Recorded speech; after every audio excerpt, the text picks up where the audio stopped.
Hello friends, welcome back to my channel. তো তোমরা সবাই কেমন আছো? আশা করি সবাই ভালো আছো, আমিও ভালো আছি। তো অনেক দিন ভাবলাম রান্নার ভিডিও দেওয়া হচ্ছে না, তো একটা রান্নার ভিডিওই করি। তো এটা নতুনভাবে তৈরি করছি, ট্রাই করছি। তো আগে কখনো আমি করিনি, তো দেখা যাক আমি কেমন হয় রান্নাটা। আমিও প্রথমবার শুরু করছি। ভালো লাগলে তোমরা অবশ্যই একবার ট্রাই করে দেখতে পারো। তো দেখতে পাচ্ছ এখানে আমি বেগুন নিয়েছি, আলু নিয়েছি, টমেটো কুচি, ধনেপাতা, পেঁয়াজ কুচি, আদা রসুন, কাঁচা লঙ্কা, আর এদিকে নিয়ে নিয়েছি মৌরলা মাছ। তো আমি এটা আজকে রান্নাটা করব মৌরলা মাছ দিয়ে বেগুন আলুর ঝাল। তো মৌরলা মাছগুলোকে আমি ভালোভাবে ধুয়ে পরিষ্কার করে নুন হলুদ ভালোভাবে মাখিয়ে 10 মিনিটের জন্য রেখে দেবো।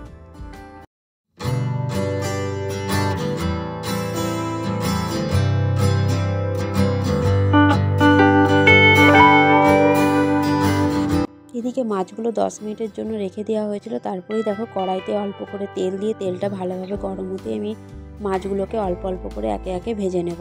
মাছগুলো একটু বেশ লাল লাল করেই ভেজে নিতে হবে। দেখো মাছগুলো আমার পুরো ভাজা হয়ে কমপ্লিট হয়ে গেছে। এবারে কড়া ভালোভাবে পরিষ্কারভাবে ধুয়ে নিতে হবে। ধুয়ে নিয়ে আবারও তেল দিয়ে বেগুনগুলোকেও ভালোভাবে লাল লাল করে ভেজে নিতে হবে। 5 মিনিটের জন্য ঢাকা দিয়ে ভেজে নিতে হবে।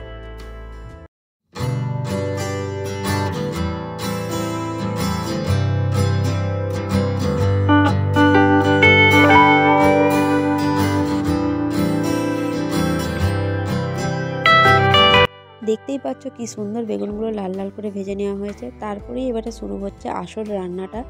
কড়াইতে আবারও আমি তেল দিলাম। ওই বেগুনের যে ভাজার উপরে যে তেলটা ছিল তাতে আর একটু তেল অ্যাড করে তাতে দিয়ে দিয়েছি কালো জিরে আর পেঁয়াজ কুচি। পেঁয়াজগুলোকে ভালোভাবে লাল লাল করে ভাজার দরকার নেই, অল্প ভাজতে হবে, বেশি লাল লাল করে ভাজলে পেঁয়াজটা পুড়ে যাবে। তারপরে পেঁয়াজটা দিয়ে দেওয়ার পরে দিয়েছি কাঁচা লঙ্কা, আদা রসুন পেস্ট। আদা রসুনটা বেটে দিয়েছি। আদা রসুন পেস্টও তোমরা দিতে পারো, বাজারে যেগুলো বিক্রি হচ্ছে, কিন্তু সেগুলো দিলে রান্নার টেস্ট অতটা ভালো হয় না। পুরো শিলে বাটা আদা রসুন পেস্ট দিয়েছি। তারপরে দিয়ে দিলাম টমেটো কুচি আর দিয়েছি অল্প স্বাদ মতো নুন দিয়েছি। যেহেতু মাছেও নুন আছে, বেগুন ভাজাতেও নুন আছে, তার জন্য অল্প নুন দিয়ে রান্নাটা করব। তো টমেটোটা যাতে সেদ্ধ হয়ে যায় তার জন্য তাড়াতাড়ি একটু নুন দিয়েছি যাতে তাড়াতাড়িভাবে সেদ্ধ হয়ে যায়।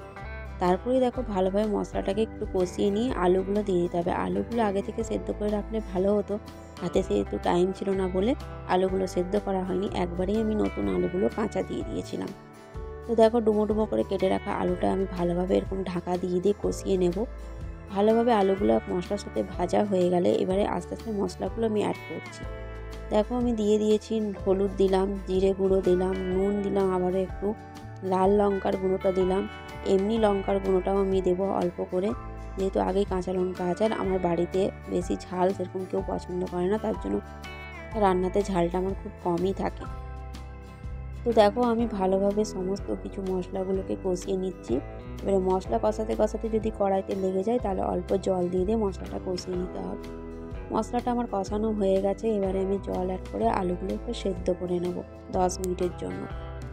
10 মিনিট পর দেখতে পাচ্ছ আলুগুলো আমার ভালোভাবে সেদ্ধ হয়ে গেছে। খুন্তির এক সাইড দিয়ে কেটে দেখলাম আলুগুলো খুব সুন্দরভাবে সেদ্ধ হয়েছে। এবারে আমি আলুগুলো সেদ্ধ হয়ে যাওয়ার পরেই ভেজে রাখা বেগুনটাও দিয়ে দিলাম। বেগুনটা দিয়ে বেশিক্ষণ ফুটতে দেবো না, নাহলে বেগুনগুলো একদম গলে যাবে। বেগুনটা দিয়ে ফুটতে না ফুটতে আবারও একটু জল অ্যাড করলাম, যেহেতু জলটা কমে গেছে। যেহেতু এটা ভাতের সঙ্গে খাওয়া হবে ঝোলের মতো করে, তার জন্য আর একটু জল দিলাম। জল দিয়ে আবারও নুন দিলাম, একটু চিনি দিলাম যাতে টেস্টটা ভালো লাগে। তো আমার ভালোভাবে সমস্ত কিছু ফোটানো হয়ে গেছে। এবার নামানোর ঠিক 2-3 মিনিট আগে আমি মৌরলা মাছটা দিয়ে দেবো। মৌরলা মাছটা দিয়ে আমি 2-3 মিনিটের জন্য ফুটিয়ে নামিয়ে নেব। ব্যাস আমার তৈরি হয়ে যাবে আজকের এই চুনো মাছ দিয়ে আলু বেগুনের ঝাল। তো তোমাদের রেসিপিটা কেমন লাগলো অবশ্যই কিন্তু কমেন্ট করে জানিও। দেখা হচ্ছে নেক্সট ভিডিও নিয়ে। তোমরা সবাই ভালো থাকবে। টাটা।